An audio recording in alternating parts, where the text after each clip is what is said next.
Hello, look who is here. Hello. Captain Wonder is here in Paris. Yes. And we finally met. Yeah.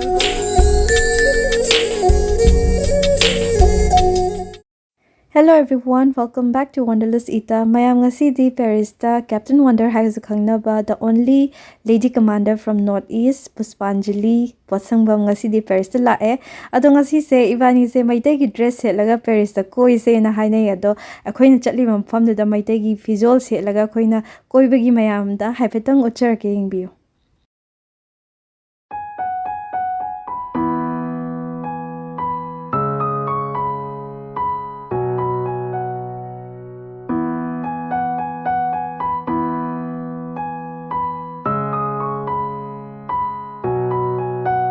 Mayam akoin hosik lairiba mafam se Louvre hariba mafam adune. Louvre hariba mafam asi prithivigi khwaidagi phawba most visited museum ne aduga historic monument amasune masida aphau phawba artworks kaya ama lei adugi mathakta prithivigi khwaidagi phawba painting lai ayekpa Leonardo da Vinci gi painting Mona Lisa painting do si manung sida layeko adasi mafam se 10 August 1793 da hana hangdokhiba mafam ne aduga sida lairiba collections se makogi 6,15,797 collections lay yame aduga masigi museum ase Louvre Palace hariba konung asina koshal laga makogi mayai sida sigi museum se lay yamna phajai koi na pai bi chena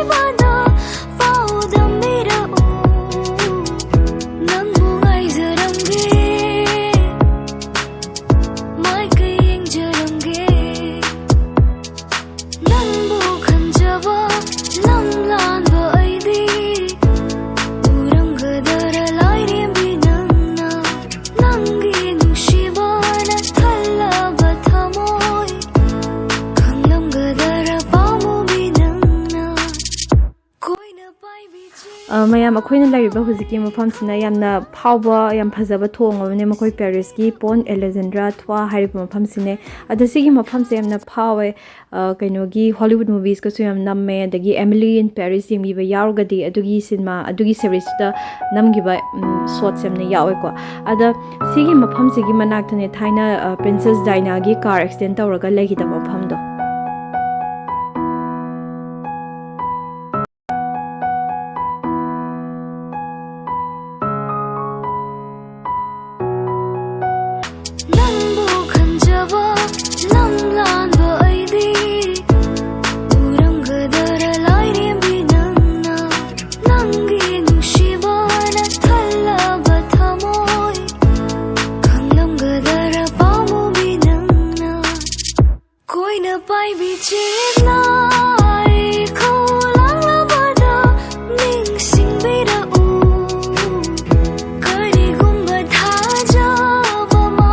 akoise last location oina Eiffel Tower da lae ado Eiffel Tower gi mamang da pak masa ma lei adi pak da khisi picnic ha tower ga loisile ado videos loisin bingai mamang da Pushpanjali gi matang da hapetang panjaram ge Captain Pushpanjali Potsangbam se Manipur da gi ne ma se hawo marak da gi ne ado ma se Air India da huzik pilot in command as a commander oina pairaga lairi and she's the youngest lady commander from Northeast.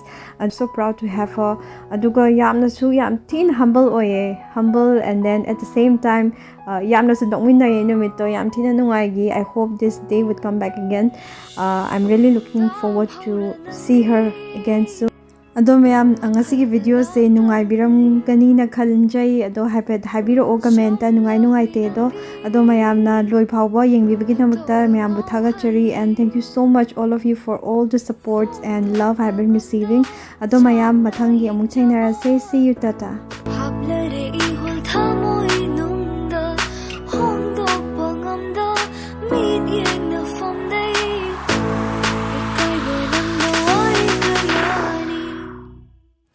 Pai bi chena ko lang la bada ning sing bida u kari gumba tha ja ba mang la nung shi bada pau dam bida u